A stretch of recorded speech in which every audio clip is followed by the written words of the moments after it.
नमस्कार मंडळी, पुन्हा एकदा स्वागत आहे तुमचं निवा डिस्कवरी आपल्या यूट्यूब चॅनलवरती।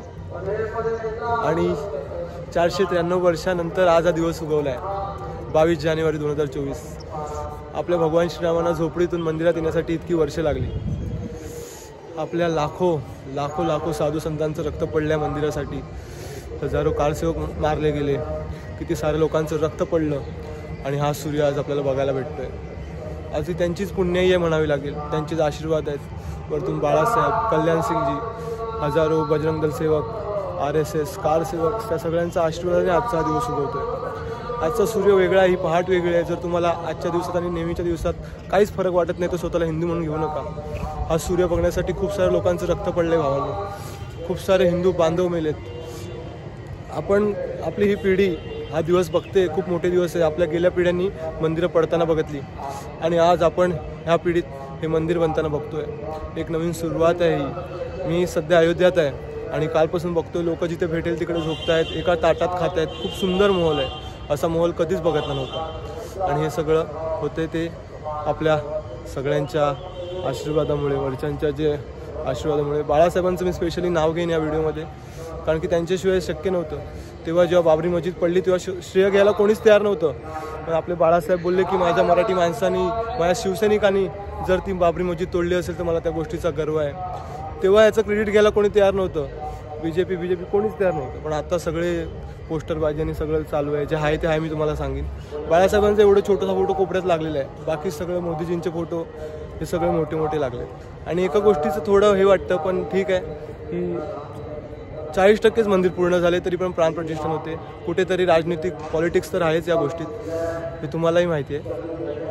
पण काय बोलू शकत नाही, जे आहे ते। स्वतःचं घर समजा, स्वतः तुम्ही 40%च घर बनलं आहे आणि तुम्ही राहायला जाल का, ह्याच्यावरूनच समजून घ्या की काय। 4 शंकराचार्य आपल्या देशाचे मेन, त्यांनी या मंदिरात प्राणप्रतिष्ठानला उपस्थितीने दाखवली, ह्याच्यावरूनच तुम्ही समजू शकता। दिवस खूप मोठा आहे भावांनो, आणि खूप स्वतःला भाग्यशाली महसूस करा की आपण या दिवसाची साक्षीदार आहोत। आपण हा दिवस बघतोय, 500 वर्षांनंतर भगवान श्री राम येत आहे। आजचा दिवस कसा पाहिजे, आजचा हा सूर्य कसा पाहिजे, आणि सगळीकडे खूप सुंदर माहोल आहे भावांनो। तर आजच्या दिवसात काय काय होतं आहे, काय काय नाही होत आहे, आणि कसं काय काय होतं ते सगळं मी तुमच्यापर्यंत घेऊन येईन। व्हिडिओ कंटिन्यू करा। जय श्रीराम, जय शिवराय। आणि तुम्ही बघताय सचिन तेंडुलकर गर्दीत चेपून मेलाय।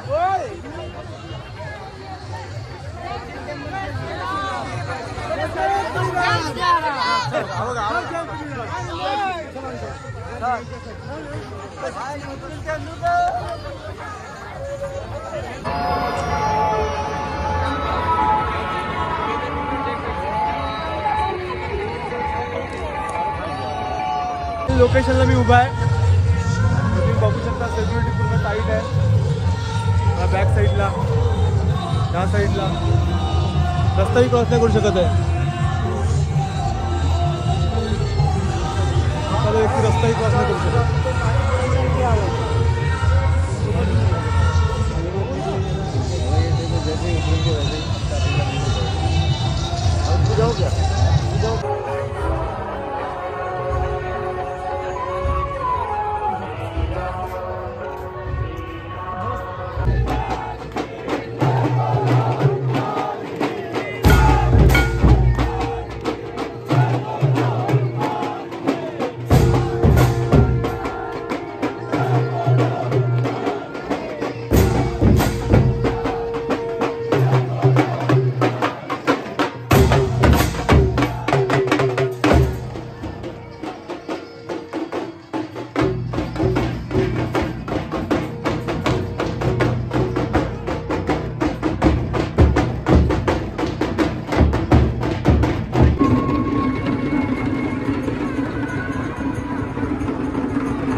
पूरे पवित्र मन से काल चक्र बदलते हुए महसूस कीजिए। 1000 वर्ष बाद ये पीढ़ी आई है जो आज प्रभु राम के दर्शन यहाँ पर कर पाएगी। प्रधानमंत्री ने उस राष्ट्रीय चेतना की बार बार बात की, जिसमें उनका ये मानना था कि आने वाले वक्त में यहाँ से एक नए अध्याय की शुरुआत हो। लेकिन अगर राजनीतिक रूप से कुछ खोजने की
चला यार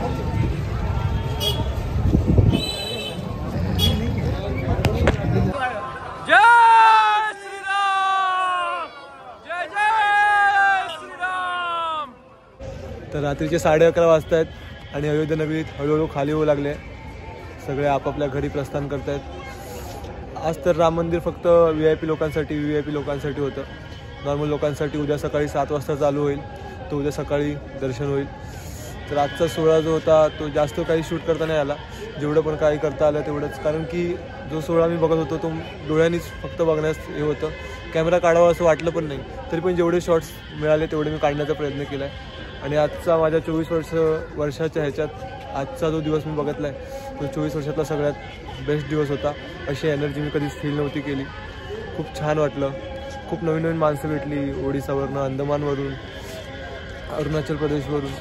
प्रत्येक त्यांचे अनुभव त्यांनी शेअर केले, त्यांची भक्ती त्यांनी शेअर केली. खूप बरं वाटलं की अशा लोकांच्या सोबत मी फिरत होतो, दर्शन घेत होतो. खूप बरं वाटलं.